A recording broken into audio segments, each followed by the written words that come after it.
Look what just arrived in the mail. I was so excited when I learned that I had won the award for Best Breaking News from the Wyoming Association of Broadcasters, and for the second year in a row. This one was for my coverage of a fatal stabbing at a local park. When the crime occurred, I was covering a charity fashion show. I had just set up my camera equipment and the show was about to begin when my producer called. Someone had been stabbed at Martin Luther King Jr. Park, and I had to get there immediately.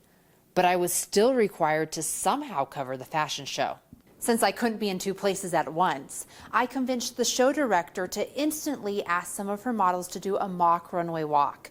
I filmed it and then I raced to the park. When I arrived, the body was still lying on the ground, dead and drenched in blood. The crime scene was so graphic that honestly, I felt like I was going to throw up. But instead, I just had to pull myself together and go live within minutes so that I could let the public know what had happened.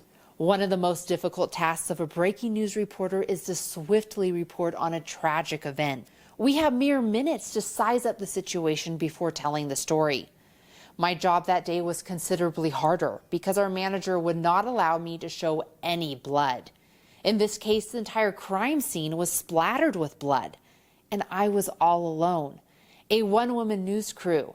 I somehow managed to angle myself so that nothing disturbing showed and went live. But that was just the beginning. I had to stay at the park until the crime scene was scrubbed and create live news updates the entire time.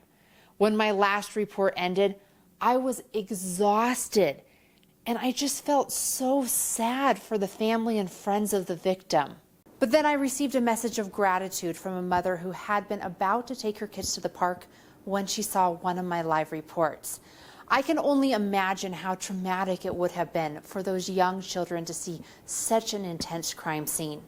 And though it was hard for me to cover this story, I'm just so glad that I was able to warn other residents to stay away.